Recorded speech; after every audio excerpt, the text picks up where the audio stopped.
noite. Estamos aqui para mais uma live hoje do Doenças do Fígado Tem Cura. Hoje o nosso projeto vai falar sobre o hepatocarcinoma e para esse assunto nós convidamos hoje o Dr. Tércio Genzini para falar com a gente sobre o assunto. Eu vou convidá-lo agora e para poder a gente conversar sobre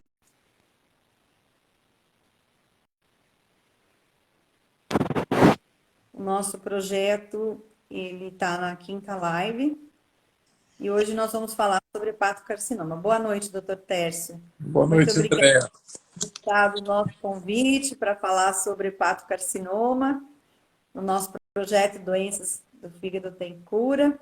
Enquanto as pessoas estão entrando, nós estamos aguardando os outros participantes. Vamos bater um papo aqui um pouquinho, falar sobre assuntos que eu acho importantes, que eu gostaria que o senhor falasse um pouquinho.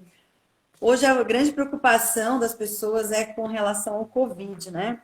Então, como muitos que nos acompanham são pacientes candidatos ao transplante, né, que é nosso público mais interessado nessa questão das doenças hepáticas, eu queria que o senhor falasse um pouquinho sobre a necessidade ou não da vacinação, quem pode ou não ser vacinado nesse perfil de pacientes doentes do fígado, ou candidatos a transplante ou transplantados. Eu queria que o senhor falasse um pouquinho sobre isso.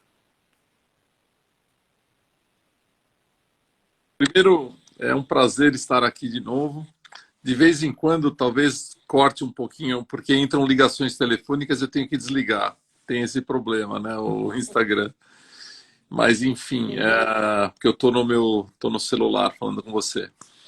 Mas, primeiro, o convite é importante e esse assunto do hepatocarcinoma é fundamental para todas as pessoas que têm algum conhecido ou elas próprias têm algum problema no fígado, porque é um problema crescente na população e ele é muito frequente. Mas antes da gente começar a entrar no tema, como você falou, vamos falar um pouquinho do Covid, né? Essa pandemia que está afetando todos nós. O paciente com problemas no fígado é um paciente considerado com comorbidade de risco. E tanto o paciente hepatopata quanto o paciente transplantado devem ser priorizados na vacinação, como já estão sendo priorizados, né? E é importante todos saberem que, apesar da vacinação, enquanto a pandemia está em curso, principalmente após apenas a primeira dose, todos os outros cuidados devem ser tomados e devem continuar, devem persistir. A primeira dose não é garantia de imunização, apesar de vários índices que todos citam, a primeira dose não é garantia. E a segunda dose, em muitas situações, também não é uma garantia, porque esse estudo, ele não foi feito, os estudos das vacinas não foram feitos em subgrupos. O que eu quero dizer com isso? Eles pegaram populações de pacientes que não tinham todas as comorbidades necessárias para você estabelecer a eficácia em cada situação.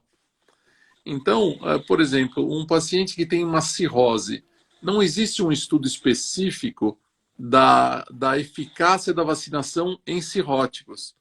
Um paciente transplantado, não existe um estudo específico da eficácia da vacinação no transplantado. Então, a vacinação confere uma proteção, mas não se sabe exatamente qual é esse grau de proteção. Então, ninguém deve relaxar os cuidados enquanto a pandemia estiver em curso. É muito Mesmo porque, importante. mesmo pessoas, né, doutor, que eu já vemos casos, mesmo pessoas que estão fora desse grupo de transplantados e pessoas com comorbidades, a gente já viu casos aí, foram divulgados, casos de pessoas que tinham tomado as duas doses da vacina e mesmo assim contraíram o vírus, né?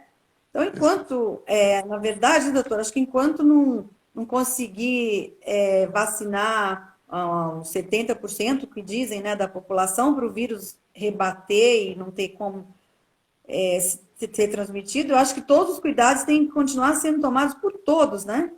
Mas não tenha dúvida, André, porque assim, todo mundo ouve falar do estudo de fase 3, né? Após o estudo de fase 3, em que se vê a eficácia da vacina, porque milhares de pessoas foram testadas.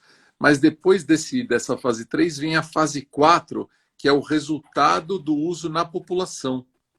Então, esses resultados que vão dizer para a gente mais para frente, daqui 6 meses, daqui 1 ano, daqui 2 anos, o quanto realmente cada uma das vacinas funcionou na população e nos subgrupos da população. O que são os subgrupos? Quando você divide a população por faixa etária, quando você separa obesos de não obesos, hipertensos de não hipertensos, hepatopatas de não hepatopatas. Então, quando você faz os transplantados de não transplantados, então todos esses subgrupos lá mais para frente que nós realmente vamos saber. Então, nesse momento, o que tem que fazer? Todos devem procurar vacinação e todos devem manter os seus cuidados para que não correrem risco de estarem em porque também assim, todos se vacinam e ninguém faz exames depois para saber se está realmente imunizado. Não existe essa recomendação. Então, é assim, para não correr risco, os cuidados devem continuar. E mais para frente, depois, quando a pandemia acabar e mais tempo de segmento houver de todos, que nós vamos saber exatamente como foi a proteção de todo mundo. Ah, Eu acho que, a grosso modo, é isso. Agora vamos para o assunto, né? vamos. Bom, na verdade, eu queria falar um pouquinho para quem está nos assistindo pela primeira vez sobre o que é o nosso projeto, né? Quem já está acompanhando está sabendo um pouquinho mais sobre as doenças do fígado. Mas nós já fizemos mais algumas lives, 4 lives do Instagram. E o nosso projeto, Doenças do Fígado Tem Cura, ele nasceu a partir da sensibilidade da equipe do Dr. Tércio, principalmente dele, de observar nos atendimentos dele que cada vez mais estão chegando para ele pacientes com doenças do fígado já com hepatocarcinoma. Então, qual foi o objetivo do nosso projeto? É trazer informação sobre todas as doenças do fígado, para que as pessoas possam ter o acesso à informação e possam procurar um atendimento quando tiverem qualquer desconfiança de alguma doença do fígado, para que elas consigam se tratar e evitar que a doença chegue nesse estágio, que já é um estágio mais avançado do adoecimento do fígado. Então, o projeto nasceu dessa percepção dele de que muitas pessoas já chegam para ele no seu consultório já com hepatocarcinoma. E esse projeto é um projeto do Lar Apate, que é a casa de acolhimento dos pacientes que vêm de outros estados para fazer transplante de fígado, rim e pâncreas. Esse Lar Apate, ele oferece o acolhimento para essas pessoas, que são pessoas que não têm condições financeiras de se manter aqui em São Paulo, e a casa os abriga, dando alimentação, encaminhamento médico, acompanhamento psicológico, nutricional. É verdadeiramente um lar. É assim que, graças a Deus, a maioria dos pacientes vê a nossa casa como uma casa acolhedora, onde eles vivem num ambiente familiar, onde eles encontram carinho de todos os nossos voluntários, de todas as pessoas que se dedicam a cuidar dessa casa com muito amor. Então, essa casa é uma casa de amor, e esse projeto também é um projeto de amor, porque ele tenta levar informação para a gente poder ajudar o máximo de pessoas possíveis. Então, quem quiser conhecer o nosso trabalho, entre na nossa página do Facebook, no Apate TX, no nosso Instagram, Lara Apate, e acompanhe o nosso trabalho. Se quiserem nos ajudar com o seu tempo, com a sua colaboração financeira, com qualquer doação, nós estamos abertos, porque esse projeto não pode parar. Esse projeto tem que continuar. Muitas pessoas se beneficiam desse projeto do Lar Apate para ter uma oportunidade de fazer um transplante. Até hoje já passaram pela casa mais ou menos 4.500 pessoas, entre pacientes, acompanhantes e doadores, e a gente tem essa felicidade de saber que a gente fez a diferença na vida das pessoas. E isso é uma coisa muito gratificante. E você que tem vontade de ajudar alguém, de colaborar com alguma causa, nos conheça. ajude a gente a manter esse sonho adiante e dar uma oportunidade para essas pessoas. Então, conheçam o nosso trabalho. Agora vamos, doutor, falar sobre o nosso assunto de hoje, que é o hepatocarcinoma. E aí eu queria que o senhor começasse a falar um pouquinho, explicando o que vem a ser o hepatocarcinoma. Então, Andréia, o fígado ele é um órgão composto por vários tipos de células. E uma das suas células é o hepatócito. E na medicina, sempre se designa uma doença baseada no tipo celular que está produzindo essa doença. E existem alguns termos em medicina que, por exemplo, carcinoma, que ele é referente a um câncer do tipo maligno. Então, quando se fala em hepatocarcinoma, é uma das células do fígado, que é o hepatócito, que começou a se reproduzir de uma forma descontrolada e produziu esse tipo de câncer, o hepatocarcinoma. Dentro do fígado tem uma outra célula chamada colangiócito também, por exemplo, que forma as vias biliares. Então, da mesma forma que o hepatócito com problemas leva ao hepatocarcinoma, o colangiócito leva ao colangiocarcinoma. Células de vasos sanguíneos podem dar problemas também, hemangioendotelioma, hemangiosarcoma. Então, de acordo com o tipo celular que gera a doença, se dá um nome. No fígado, 90% das células ou mais são hepatócitos. Então, o tipo de câncer mais frequente do fígado é o hepatocarcinoma. Então, isso que, quando a gente fala em hepatocarcinoma, é um câncer da célula que forma o fígado, da célula mais frequente, que é o hepatócito. Então, entre as doenças do fígado, o hepatocarcinoma é a doença mais grave, a mais importante dentre elas? Eu não diria que é a mais grave e também não diria, mas talvez uma das mais importantes pela sua frequência. A mais grave doença do fígado é a hepatite fulminante. É o indivíduo que não tem nenhuma doença do fígado e, de repente, ele tem uma necrose maciça desencadeada por algum problema, que pode ser uma doença viral, pode ser um medicamento, ou até mesmo uma causa desconhecida. E é uma doença que dá uma expectativa de vida de uma semana, e por isso existe uma priorização para transplante nessa situação. Então, eu diria que essa é a mais grave. Felizmente, ela é a menos frequente. Então, entre as doenças do fígado, a menos frequente é a hepatite fulminante. Agora, o hepatocarcinoma, ele é uma das mais frequentes, porque ele está presente, ele é uma complicação de todas as doenças crônicas do fígado. Qualquer paciente com doença crônica do fígado corre o risco de desenvolvimento de hepatocarcinoma. E quando o hepatocarcinoma surge, ele torna-se a complicação mais grave dessas doenças. Porque o hepatocarcinoma, a partir do seu surgimento, ele dobra o número de células comprometidas a cada 6 meses. Em teoria, ele dobra o seu tamanho a cada 6 meses. E a gente sabe que a partir de um certo tamanho, ele fica ele passa a ser de tratamento muito difícil e muito complicado, e de resultado pior. Causa um grande comprometimento no fígado, é isso? Ele sai do fígado e vai para outros órgãos, como outros cânceres malignos, né? Que ele provoca metástases também. Então, por isso, ele está presente em todas as doenças crônicas, é uma doença grave, portanto, ele é uma das mais importantes doenças do fígado, como resposta à sua pergunta. E o hepatocarcinoma, ele tem algum sintoma específico que pode levar a pessoa a desconfiar que tem um hepatocarcinoma? Então, esse é um outro grande problema, né? Ele não dá sintomas nas suas fases iniciais.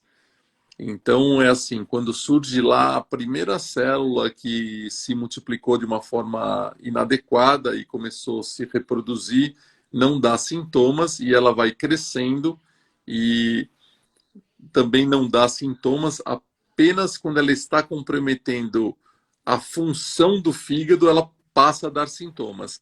E nessa situação, já é uma doença avançada. Portanto, como fazer o diagnóstico se ela não dá sintomas, né? Essa é uma questão importante para a gente discutir. O diagnóstico se faz... Quando o paciente deve suspeitar, né? Como é que ele deve suspeitar que ele possa ter esse hepatocarcinoma? Sempre que ele tem uma doença crônica, e o que é uma doença crônica? É uma doença que tem mais que 6 meses de duração. Qualquer doença que ultrapassou 6 meses de duração é chamada de doença crônica. E todos os pacientes que têm uma doença crônica, eles estão sob o risco de desenvolvimento de hepatocarcinoma. Então, eles devem fazer acompanhamento médico e devem fazer rastreamento. O rastreamento não é nada complicado. É feito através de exames simples, mas devem ser feitos a vida inteira para que não ocorra essa surpresa desagradável, que é o diagnóstico numa fase avançada. Então, nas nossas lives anteriores, nós falamos sobre as hepatites virais, né? Causadas pelos vírus, principalmente vírus B e C. Falamos sobre a cirrose hepática, que já é um processo inflamatório num grau elevado do fígado. E falamos também sobre a esteatohepatite ou gordura no fígado. Então, todas as pessoas que têm um desses fatores, né, de adoecimento do fígado, elas devem sempre fazer um monitoramento para não deixar a doença evoluir para o hepatocarcinoma. Isso é importante que elas façam acompanhamento. É importantíssimo. Então, é assim, lembrar que algumas doenças do fígado são curáveis, né? E a partir da cura, se não houver, se a cirrose não estiver presente, então os riscos do hepatocarcinoma caem muito. Então, quando que deve seguir a vida inteira? Quando já houver fibrose no fígado ou quando a doença persistir. Por exemplo, alguém que tem esteatose, tem a chamada síndrome metabólica, que foi muito bem apresentado aqui para a doutora Regina. Então, alguém tem esse problema. Se ele muda seus hábitos, se ele muda sua alimentação, se ele consegue perder peso, controlar o ambiente da síndrome metabólica e deixa de ter esteatose, o seu risco diminui muito. Então, ele sai dessa população de risco. Agora, se ele continua tendo os mesmos problemas que desencadearam a esteatose e os seus exames continuam mostrando uma inflamação do fígado produzido por essa síndrome metabólica, ele entra na população de risco. E ele deve, então, periodicamente fazer os exames para ver se essa complicação grave não acontece. A mesma coisa quem tem cirrose. Então, quem tem cirrose e mesmo que tenha curado a sua hepatite, mas eu tenho cirrose, tomei remédio e eliminei o vírus. Não tem problema. A presença da cirrose é um fator que coloca em risco o desenvolvimento dessa complicação grave. A cirrose com o vírus, ela é mais grave, mas a cirrose sem o vírus continua sendo uma situação de risco para o desenvolvimento de hepatocarcinoma. E, portanto, precisa de acompanhamento a vida inteira. E o acompanhamento é feito através de consultas com especialista e através de exames periódicos de imagem e de sangue.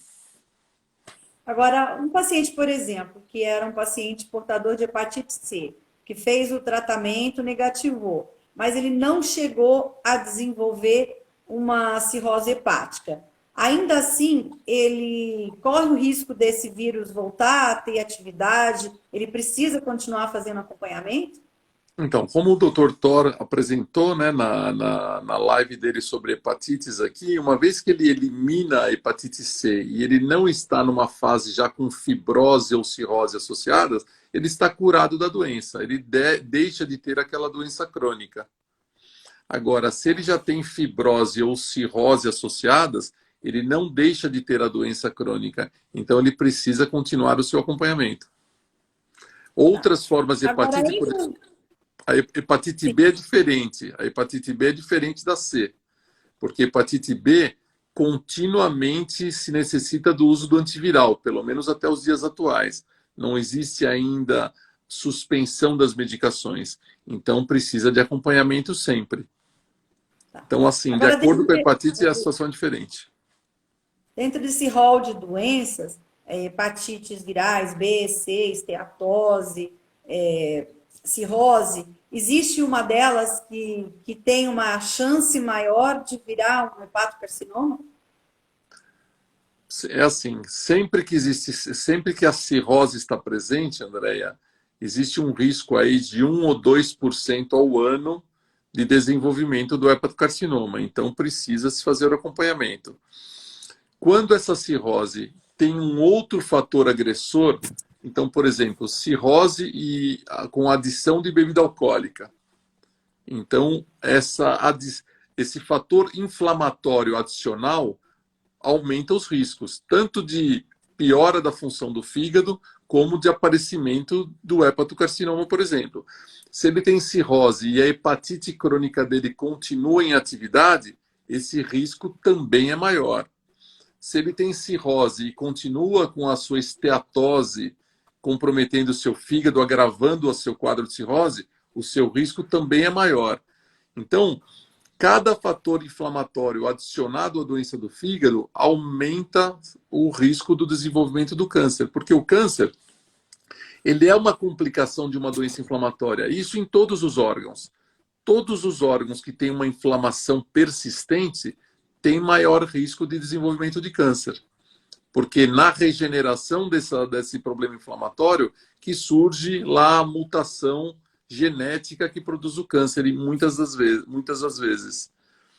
Então, no fígado é a mesma coisa. Sempre a gente tem que tirar os fatores agressores para diminuir o risco. Tá certo. Tem duas perguntas aqui, que elas são similares, eu acredito até que sejam pessoas da mesma família. É o Vieira Charles Antônio e a Gisele Chagas Vieira. Eu tenho uma hiperplasia nodular focal. São 4 nódulos. Tem nódulos de 2, 6 e 9 centímetros. É preciso operar? Uma hiperplasia nodular, ela é um hepatocarcinoma ou não? Não. É assim, é muito frequente, Andréia, as pessoas terem nódulos no fígado. Mas, felizmente, mais de 95% desses nódulos são benignos. A grande maioria dos nódulos são benignos. A hiperplasia nodular focal é um dos exemplos de nódulo benigno. Que a hiperplasia nodular focal ocorre pela dilatação de um vasinho, de uma artéria dentro do fígado, que pode acontecer por alguns motivos. Essa artéria dilata e começa a fornecer mais oxigênio para as células do fígado. As células em volta desse vasinho, recebendo mais oxigênio, elas crescem e aí formam um nódulo. Mas é um nódulo benigno, sem nenhum risco de transformação maligna. Então é uma doença, é um nódulo que sempre será benigno. E quando se deve abordar esse nódulo? Se deve abordar ou tratá-lo apenas se ele causar algum tipo de sintoma. Então, por exemplo, se ele crescer do lado da via biliar e obstruir a via biliar, ou se ele crescer do lado de um vaso e obstruir esse vaso, ou se ele começar a produzir dor, ou se ele crescer, por exemplo, muito do lado do estômago e comprime o estômago. Então, nessas situações em que ele causa um problema pelo seu crescimento normalmente, aí deve ser abordado. Fora dessa situação, não precisa nenhum tratamento e quem tem, se o diagnóstico está feito de uma forma correta, pode ficar absolutamente tranquilo. Então, nesse caso, ele deve ser avaliado caso a caso, né? Dependendo dos fatores que isso aí estão... Veja, o importante aí é que o diagnóstico seja feito de uma forma correta. Então, existem exames específicos e aqui o exame principal é a ressonância com contraste chamado de hépato específico. É um contraste que é eliminado pelas células do fígado de uma forma específica e esse contraste vai dar o diagnóstico preciso de hiperplasia nodular focal. Havendo esse exame com esse diagnóstico, pode-se ficar tranquilo. O que a gente faz normalmente na prática diária, no consultório, a gente faz um acompanhamento para ver o comportamento do nódulo, para ver se ele está crescendo muito, para ver a localização dele. Mesmo ele sendo benigno, com esses outros dados, a gente consegue projetar se um dia ele pode ou não causar complicações. E aí a gente conversa com o paciente e toma uma decisão conjunta, mas sem nenhuma emergência, sem nenhum desespero, com tudo isso feito com muita tranquilidade no caso da hiperplasia nodular focal. Tem uma outra pergunta aqui do Biel Gomes. Quando secundário à cirrose, após a remoção do tumor, quais as taxas de recidiva? Essa é uma excelente pergunta, porque a causa no caso, eu acho que ele deve estar se referindo ao hepatocarcinoma, né? Eu acredito que sim. Que é o tema hoje da nossa conversa. Então, o que acontece é assim, quando o hepatocarcinoma aparece num fígado com cirrose, então a causa do seu aparecimento foi a própria cirrose. Como a cirrose é uma doença que compromete todo o fígado, às vezes aconteceu o hepatocarcinoma numa pontinha. O resto do fígado continua sob o mesmo risco de desenvolver hepatocarcinoma. Então, isso que é a recidiva. Então, você vai lá naquela pontinha, tira aquele pedacinho comprometido, mas o restante do fígado continuou cirrótico. Então, o acompanhamento deve continuar sendo feito para ver se não vai aparecer hepatocarcinoma em outras partes do fígado. Mas e aí, né? Como é que fica essa situação? Veja, se aparece... a gente sempre analisa no cirrótico como está a função do fígado e qual é a gravidade do nódulo. A localização do nódulo é importante. Então, se o fígado tem uma ótima função, o paciente não tem nenhuma complicação, a única complicação é aquele pequeno nódulo na pontinha do fígado, você vai lá e tira e continua observando. Agora, se o mesmo nódulo está no meio do fígado e para retirá-lo, você vai ter que cortar metade do fígado ou vai ter que fazer um procedimento muito complexo e difícil. Então, é melhor fazer um transplante de fígado, porque daí você já trata todo o problema que é a cirrose. Quando faz só a ressecção do nódulo, existe uma chance, metade dos casos praticamente, de voltar o nódulo em outra parte do fígado. Então, o acompanhamento é extremamente necessário e indicado. Tem uma pergunta aqui no Diário de Transplantado. Quem é F2 e zerou o vírus, não sei aqui no caso qual vírus que ele não citou, se é provavelmente um vírus de hepatite, né? Qual o risco que ele ainda tem, se ele é um F2? Então, o F2, quer dizer, a fibrose grau 2, ela não formou o nódulo ainda. É uma fibrose numa fase inicial que, com o tratamento do vírus, ela deve regredir. Então, o que acontece? Se ele tinha F2, ele deve continuar em acompanhamento. Existe uma chance boa se a resposta ao tratamento foi aquela chamada resposta sustentada, que eliminou o vírus da circulação e ele não tem outros fatores de agressão, porque muitas pessoas, Andréia, não tem só o vírus. Tem o vírus, tem síndrome metabólica, tem... faz uso de álcool também, né? Faz uso de álcool. Então, assim, se ele não tem nenhum outro fator e ele eliminou o vírus, então ele tem uma grande chance de regressão dessa F2 e voltar a ter um fígado saudável e um fígado normal. Certo. Como se faz o diagnóstico do hepatocarcinoma? O diagnóstico do hepatocarcinoma se faz através de um método de imagem e através da aferição de um marcador tumoral, chamado alfa-fetoproteína. Nas fases iniciais do hepatocarcinoma, 70% a 80% dos pacientes têm esse marcador normal. Então, o marcador não é sensível. Então, o principal exame, que é o exame usado de rastreamento, é o ultrassom. Só que o ultrassom, ele consegue... Então, é assim, o paciente tem o problema no fígado e começa a fazer ultrassom periodicamente. Periodicamente significa a cada 6 meses. Ele não tinha nódulos. De repente, ele localiza um nódulo. O ultrassom, ele consegue dizer, olha, existe um nódulo aqui. Mas ele não consegue dizer se esse nódulo é benigno ou se esse nódulo é maligno. Então, aí se faz, junto com o ultrassom, a aferição da alfa-fetoproteína. A alfa-fetoproteína vem normal. Dá para ficar tranquilo? Não dá para ficar tranquilo. Porque, como eu falei, nas fases iniciais, 70%, 80% são normais. E tem também alguns tumores, alguns hepatocarcinomas, que mesmo em fases avançadas, não expressam alfa-fetoproteína. Ela continua normal. Então, o que Então, ele não deve é uma fazer... garantia de não ser maligno, né? Então, assim, Ela uma não vez dá que o essa garantia. ultrassom, quando localizou um nódulo no fígado, o ultrassom consegue dizer muito bem se é um cisto. Olha, é um cisto simples do fígado. Não precisa nenhum outro exame. Quando não é um cisto, é um nódulo, ele não consegue dizer se o nódulo é benigno ou é maligno. O exame que vai definir isso é a ressonância. Só que a ressonância, Andréia, não é um exame tão simples. Muitas pessoas não conseguem fazer ressonância, porque tem que ficar 40, 50 minutos naquele túnel lá. Tem algumas pessoas que têm claustrofobia. Então, o que a gente E faz, que é vamos um ver que exame no mais... fim também conseguir esse exame às vezes demora bastante, né, doutor? Às vezes demora também. Infelizmente, né? Então, um exame mais disponível, que se faz mais quando tem um nódulo no ultrassom, é a tomografia. E a tomografia, muitas vezes, consegue já definir.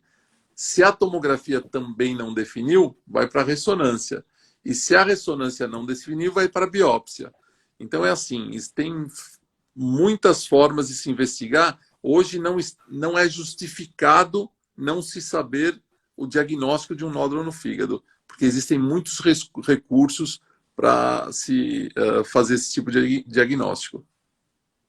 E aí esses diagnósticos eles vão dando o estadiamento do tumor, né? Em que fase que ele está e a progressão dele, não é isso?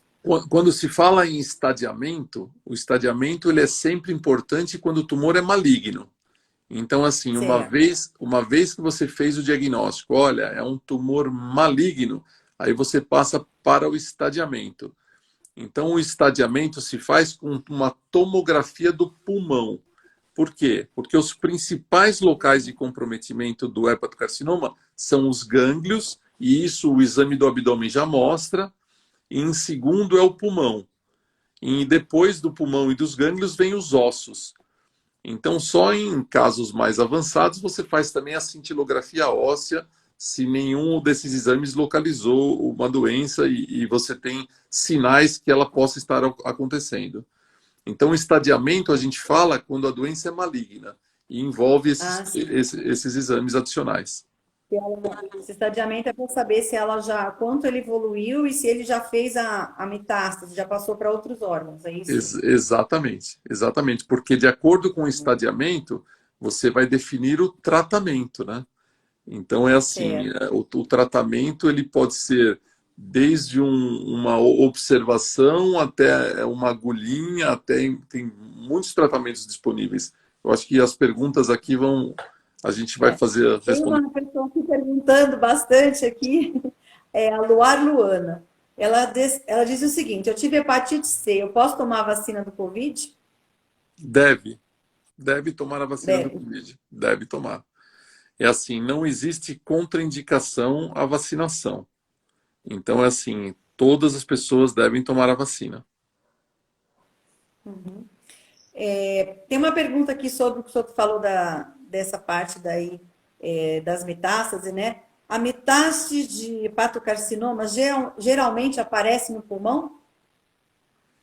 Pode aparecer no pulmão. O pulmão é um dos órgãos-alvo, né? A metástase ela pode aparecer em vários órgãos. Ela pode aparecer nos gânglios, pode aparecer no pulmão, nos ossos, no cérebro, ela pode no peritônio. Então, enfim, a metástase, quando que ela acontece a metástase? Ou quando as células do tumor caem, se desprendem do órgão e caem na cavidade abdominal e se implantam em outros locais, ou quando as células entram na circulação e ficam circulando, circulando, circulando, até que elas conseguem se implantar em um outro órgão e se desenvolver e crescer nesse outro órgão. Então, uma vez que a célula entrou na circulação, ela pode aparecer em qualquer local. Até no couro cabeludo, na pele, tem no pâncreas, nas glândulas adrenais, quer dizer, qualquer órgão pode ser alvo de metástase. Tem uma pergunta aqui bem interessante da Ana Paula Lunas. Se a chance de voltar o câncer é de 50%, quando se faz ressecção, por que não fazer direto o transplante?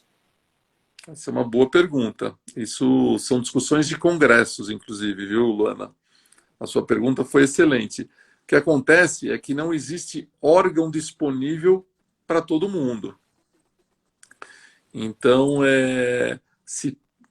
talvez se os fígados fossem produzidos em laboratórios ou pela indústria farmacêutica ou através de engenharia genética, ou se o xenotransplante, né, a utilização de órgãos a partir da criação de animais fosse possível e tivesse órgãos para todo mundo, talvez todas as cirroses em pessoas que com condições clínicas de serem transplantadas, que quer dizer, não em idade muito avançada, não com muitas comorbidades, pessoas que têm a condição de se cuidar depois do transplante, tomar remédio direitinho, continuar acompanhamento.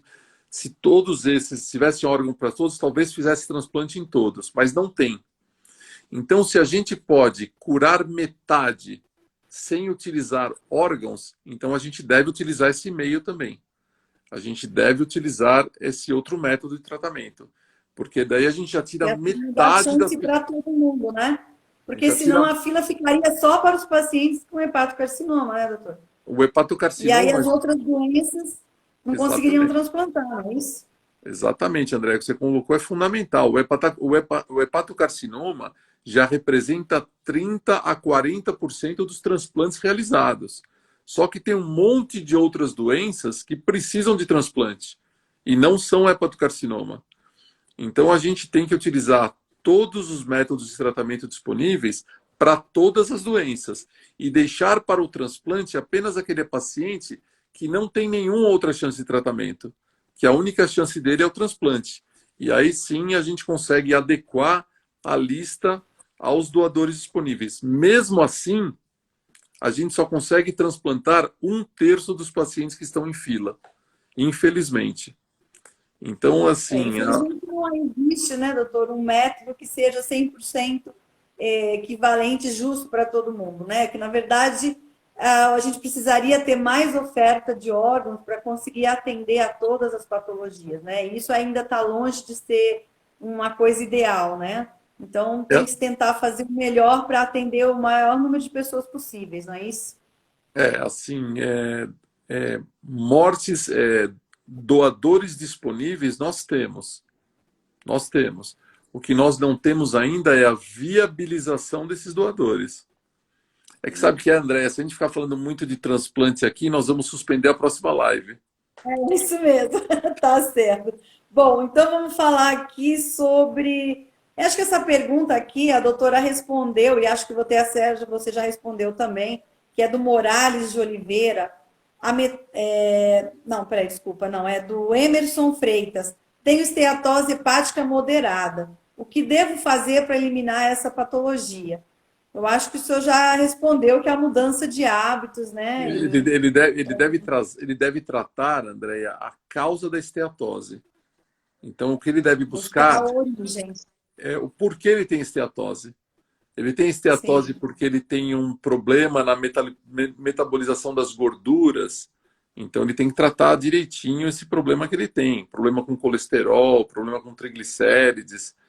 Ou ele tem diabetes e não está controlando direito o diabetes. Ele está obeso. Tem hepatites virais que dão esteatose também. Bebida alcoólica dá esteatose também. Então, ele tem que buscar a causa da esteatose e tratar com rigor essa causa que está levando à esteatose. Porque se ele não tratar, ele se torna um paciente de risco. Tá. Tem uma pergunta aqui que, na verdade, eu acho que ela é para ser respondida na próxima live, que é uma pergunta da Tainá Souza. Quantas internações por encefalopatia são critério para situações especiais para transplante? Tainá, nós vamos fazer uma live em julho, se não me engano, é 5 de julho, somente sobre transplante. e lá nós vamos tirar todas as dúvidas sobre todos os critérios para o transplante de fígado. Então, nós esperamos você na próxima live. Se você tiver mais dúvidas sobre o assunto, vai ser a hora de você tirar todas as suas dúvidas, né? André, eu só vou responder para ela porque eu tô com receio que ela tenha algum familiar que esteja nessa situação e aí Sim. ficar esperando a próxima live me dá uma angústia aqui. Tá bom, doutor, vamos lá. Andréia é o nome dela, né? Então, Andréia... Ela chama... Desculpa. Espera um pouquinho. Peraí, aqui... Ela chama Tainá. Isso, Tainá. Então, Tainá, é assim, você deve procurar uma equipe de transplantes, porque as novas regras definidas pela Câmara Técnica Nacional, nem internação mais é necessário para se conseguir situação especial. A própria a encefalopatia persistente com comprometimento da qualidade de vida e preenchendo alguns critérios específicos que a sua equipe de transplante saberá quais são, já podem classificar esse paciente em situação especial. Então, até um tempo atrás, se considerava 2 internações em 6 meses, mas por interferência da Sociedade Brasileira de Hepatologia, através dos seus hepatologistas que fazem parte hoje da Câmara Técnica Nacional, esse critério não está sendo mais absoluto. Então, a encefalopatia hepática persistente, com comprometimento da qualidade de vida e dificuldades de tratamento, já podem classificá-lo. Desculpa, Andréia, mas vamos... Vamos falar sobre o... Não, tá certo, não vamos deixar ela aflita, né? Bom, agora eu vou falar, eu queria que você falasse um pouquinho sobre os tratamentos, e isso acho que vai responder uma pergunta aqui, né? Do Edson Corade, com relação à radioablação, né? Se com radioablação pode ter uma regressão. Então, eu queria que o senhor falasse um pouquinho sobre se existe tratamento eficaz para o hepatocarcinoma e quais seriam esses tratamentos. Então, é assim, existem muitos tratamentos hoje para o hepatocarcinoma. É difícil hoje... hoje não se trata o hepatocarcinoma apenas no paciente que está praticamente moribundo, né? Que é o paciente que está em fase terminal, com doença muito avançada e sem qualquer reserva hepática, em situação clínica muito ruim. Nas fases anteriores, existem muitos tratamentos disponíveis. Na fase inicial, quando é um nódulo pequeno, então os métodos ablativos, por exemplo, a radioablação. O que é a radioablação? É a destruição do nódulo por radiofrequência. Ou microondas, por exemplo, destruição do nódulo por microondas. Ou aquela nanoknife, que é a destruição do nódulo por corrente elétrica, através da eletroporação. Ou alcoolização também, injeção de álcool no nódulo. Então, todos esses métodos podem ser utilizados em nódulos pequenos, no paciente com reserva hepática boa. Ou paciente que não tem uma... Porque se o paciente não tem uma reserva hepática boa, ele já é candidato a transplante. Então, nós vamos falar aqui do paciente que tem reserva hepática boa. O que é uma reserva hepática boa? Ele tem a cirrose, mas ele não tem sintomas praticamente. Ele praticamente não toma remédios para cirrose. Então, ele tem a doença crônica, surgiu um nódulo, ele pode ser tratado, se esse nódulo é pequeno, até 2 ou 3 centímetros, pode ser tratado com esses métodos ablativos. Se o nódulo está em posições não favoráveis a esses métodos ablativos, ou é um nódulo um pouquinho maior, então a cirurgia é uma boa alternativa. Ou a quimioembolização, que é um outro método que pode ser utilizado através de uma artéria que nutre o tumor, se bloqueia essa artéria, se bloqueia a circulação do tumor e parte desse tumor morre. Tá. Mas essa radioablação, ela só é feita, no caso, quando o paciente tem um tumor, né? Porque ele está fazendo a pergunta aqui, se com a radioablação a cirrose pode regredir. Mas esse método ele não é usado para cirrose, né? Porque a cirrose acomete o fígado inteiro, não é isso? Perfeito, você já respondeu. A radioablação, eu entendi que ele estava falando de tratamento com radioablação do hepatocarcinoma. Então, a Sim, sim. radioablação é um método utilizado para tratamento do hepatocarcinoma, não da cirrose. A cirrose, infelizmente, o que nós podemos fazer hoje é retardar a evolução da cirrose. Como? Tratando os fatores que levaram à cirrose. Porque se você não tratar, ela progride mais rápido. Agora, se você tratar, ela evolui de uma forma mais lenta. Ela pode nunca desenvolver o câncer e manter o paciente vivo muitos anos com o mesmo fígado com uma vida boa. Então, quando tem cirrose, não é o fim, não acabou a vida. Tem muita gente com cirrose vivendo muitos anos e muito bem, desde que trate o fator desencadeante. Agora, Para que voltando ao não tratamento, continue André, fazendo essa agressão, né? então voltando ao tratamento, tem Sim. radioablação, alcoolização, micro-ondas, eletroporação, tem quimioembolização, radioembolização, quimioterapia sistêmica, com medicações de uso oral. Hoje tem remédios de uso oral que trazem bons resultados no tratamento do hepatocarcinoma, que são os tratamentos sistêmicos.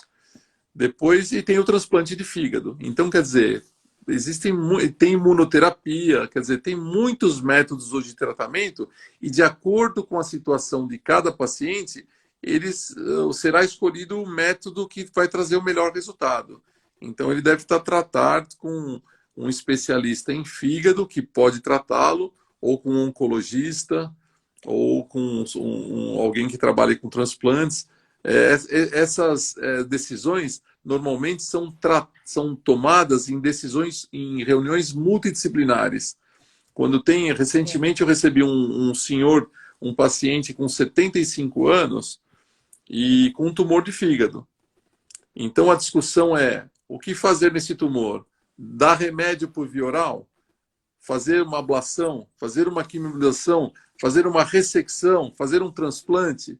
Então, quer dizer, radioterapia, hoje tem radioterapia que é menos invasivo, porque não perfura o paciente e ataca especificamente o tumor. Então, nós, numa reunião multidisciplinar, reunimos todos esses profissionais, analisamos os prós e contras e tomamos essa decisão. Esse é o mundo ideal, né? Hoje tem uma gama boa de alternativas para tratar, né? Tem uma Veja, pergunta aqui, doutor. esse é o mundo Uma ideal, André. pergunta Às que vezes, só para completar, às vezes não existe toda essa disponibilidade. Então, aqui, existem regiões do país que só tem um método, que é a cirurgia, ou só tem dois métodos, que é a cirurgia e o transplante. Então, o principal é escolher o especialista que tem experiência no tratamento desse problema. E ele vai definir, dentro das armas que ele tem, qual que é que deva ser escolhida para a melhor evolução do paciente. o senhor colocou um ponto aí bastante delicado, né? Que é a diferença continental que existe no Brasil, né? Em termos de recursos para a saúde, de acesso a tratamento, né? Infelizmente, muitos estados, dentre essa gama de alternativas que o senhor colocou aí, então, tem alguns que gostariam de ter todos esses, mas infelizmente não tem, né? Então, às vezes, acabam que limitando, né, o tratamento do paciente por falta do acesso ao As recurso, medicações, né? né? Aos tratamentos. É um problema do Exatamente. mundo, né, Andréia? Um problema do mundo. Então, é assim, é importante com as armas que você tem, você fazer o melhor. Certo. Então é assim, é isso que é importante, é uma pessoa que conheça o que ela tem disponível e faça o melhor para o paciente. É isso que eu acho que deve Sim. ser feito sempre. Tem uma outra pergunta aqui. Depois da cura do hepatocarcinoma, no caso, a cura através do transplante, né? O que fazer para que esse novo fígado não corra perigo de ter novamente qualquer outra doença do fígado? Bom, após o transplante, então houve a renovação, né? Então, se o paciente ganha um fígado novo que não tem doenças, ou ele pode trazer alguma doença do doador que foi muito bem analisada pela equipe de transplante e que permite um transplante com sucesso. Mas habitualmente esse fígado é um fígado sem doenças. Agora, Ele faz o transplante e começa a beber. O que vai acontecer? Ele vai ter cirrose no fígado transplantado. Ou ele faz o transplante e ele não cuida da alimentação, não faz atividades físicas, ganha muito peso, se torna diabético, hipertenso, ele vai ter a doença hepática associada ao metabolismo, que é a esteatose, e pode desenvolver cirrose lá na frente. Ou ele não toma remédio direito após o transplante, os imunossupressores. Ele vai ter uma rejeição que leva também à cirrose. A consequência tardia, a consequência de longo prazo da rejeição é uma nova cirrose e a necessidade de um novo transplante. Então, o transplante ele é um tratamento. Ele é um tratamento. A gente considera cura quando a gente faz um procedimento e termina a necessidade de uso de remédios. O transplante não é uma cura, ele é um tratamento. Então, ele necessita ser feito a vida inteira. Como? Após a cirurgia, um acompanhamento periódico com realização de exames e uso das medicações. Tá certo. Agora, por exemplo, uma pessoa que desenvolveu um hepatocarcinoma derivado de uma hepatite B, por exemplo. A gente sabe que, mesmo que a pessoa faça o transplante, ela continua tendo o vírus da hepatite B, porque ele está dentro da corrente sanguínea, não é verdade? Ele apenas é um tipo de vírus que ataca as células do fígado. Mas quando a pessoa faz o transplante, ela não deixa de ter o vírus na corrente sanguínea, tá certo? Ela pode chegar, essa hepatite B pode voltar a causar um outro hepatocarcinoma no paciente? Sempre que a hepatite B está na sua forma ativa, o vírus da hepatite B entra na célula, entra naquela célula chamada hepatócito, se incorpora ao material genético dessa célula e faz com que essa célula se modifique e surge o câncer.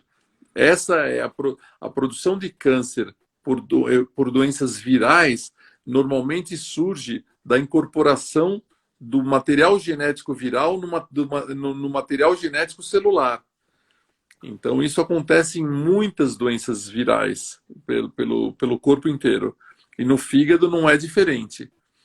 Então, é assim, tem que tratar a doença viral. Se você, qualquer que seja o tratamento, você teve um hepatocarcinoma, você operou, tirou lá o hepatocarcinoma, e o problema tem uma doença viral associada, você tem que tratar a doença viral. Senão você corre o risco certamente de ter outro hepatocarcinoma. E sempre que você trata o hepatocarcinoma, Andréia, tem que fazer segmento. Segmento como qualquer outra doença oncológica. Os oncologistas, quando estão tratando um câncer, eles seguem o paciente durante muitos anos através de exames que detectam o risco de surgirem metástases. Porque as metástases também podem ser tratadas, de novo, por remédios sistêmicos na veia, por remédios de uso oral, que inibem o crescimento dessas metástases, ou até mesmo pela remoção cirúrgica, por radioterapia, por métodos ablativos. Então, sempre o paciente que teve hepatocarcinoma um dia, ele será sempre um paciente para tratar aquele momento e depois para seguimento para a doença não voltar. Então, as pessoas têm que ter isso em mente e nunca abandonar o seu tratamento. Isso é bastante importante. Tem uma pergunta aqui da Luciana. A quimioembolização, ela só regride parcialmente o tumor? Sim, a quimioembolização não é um método curativo, ela é um tratamento ponte. Então, ela consegue regredir o tumor e, com essa regressão, o tumor pode ser retirado depois cirurgicamente, pode ser feito um método ablativo para destruir o que sobrou do tumor, ou pode ser feito um transplante. Mas ela é sempre um tratamento ponte que deverá ser associado a um outro tratamento para resolver definitivamente o problema. A quimioembolização pode ser feita em várias etapas. Não é feita uma vez só, pode ser feita uma segunda vez, uma terceira vez, sempre dependendo do resultado da anterior. Então, você fez uma vez, o resultado foi bom, você pode fazer uma segunda vez. Pode fazer uma terceira vez. Existe um limite, né? Que é o que a artéria tolera de se colocar, o que ela aguenta a medicação que é colocada dentro dela. Então, normalmente, esse limite são cerca de 4 ou 5 quimioembolizações. mas ela é sempre o tratamento ponte. Por quê? Ah, mas necrosou o nódulo inteiro. Ninguém garante que não ficou uma célula ali viva que ela depois vai crescer de novo e gerar novamente o mesmo problema. Então, ela é considerada um tratamento importante, mas é um tratamento ponte, que deve ser associado Assim, né? a uma outra intervenção, seja ela qual for. Tem uma pergunta aqui interessante do Marcelo Genzini. A hereditariedade, ela influencia o aparecimento da doença? Do hepatocarcinoma, em especial, existem algumas doenças hereditárias do próprio fígado, que são doenças crônicas, que interferem. Todo câncer é um desequilíbrio do sistema. Muitas pessoas consideram o câncer um desequilíbrio do sistema imune.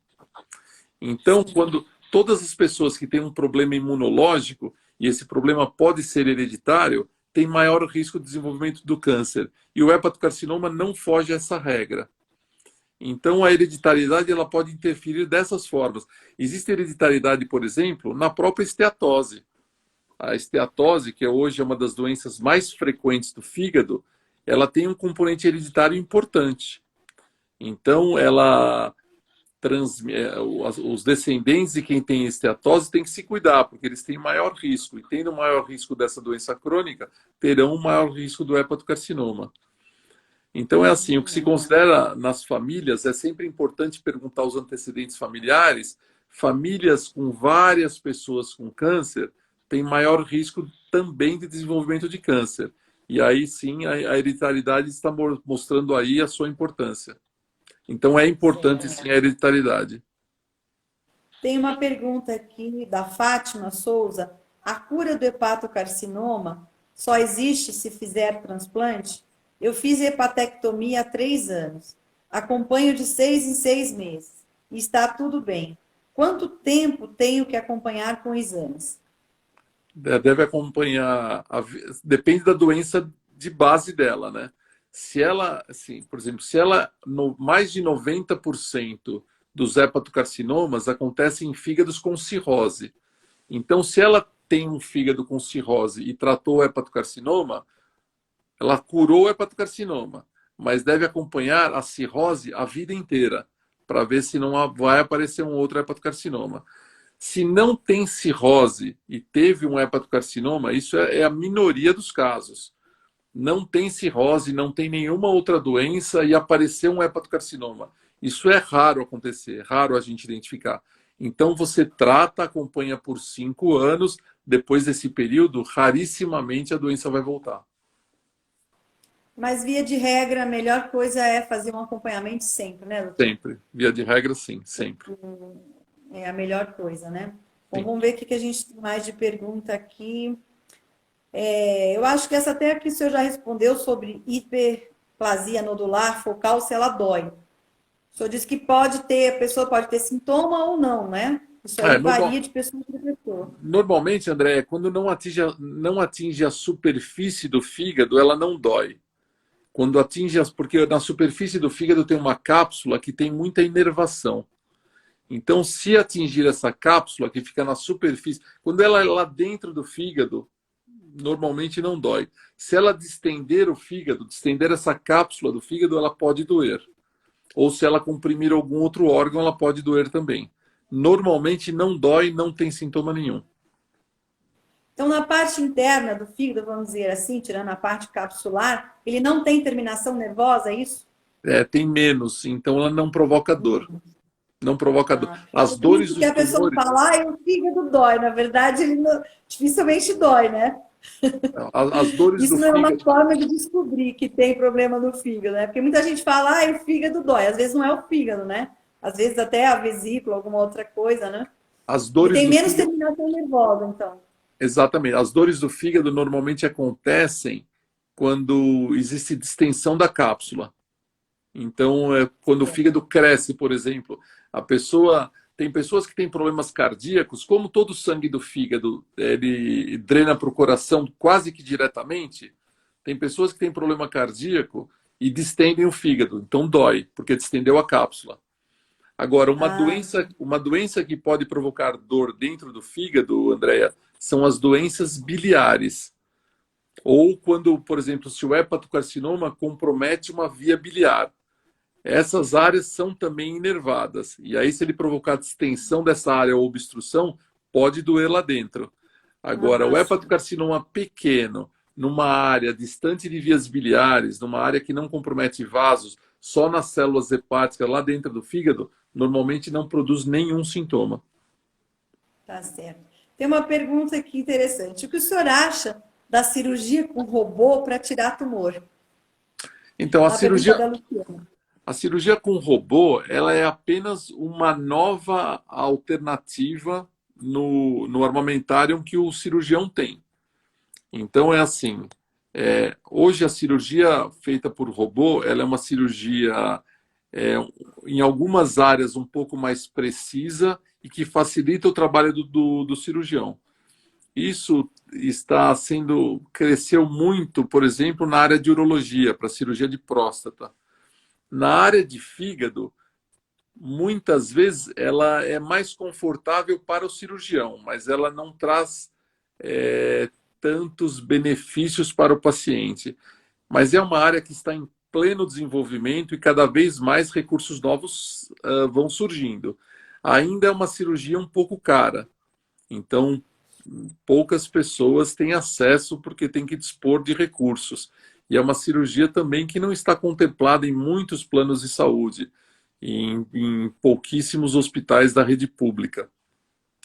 Mas é uma cirurgia que está crescendo, cada vez sendo mais empregada. Ela traz conforto e alguns recursos adicionais para o cirurgião, mas em termos de benefícios reais, ainda não estão demonstrados. Acho que serão em pouco tempo, mas ainda não está definido. Olha, cirurgia robótica é melhor do que a laparoscópica. Não existe essa definição ainda em cirurgia de fígado.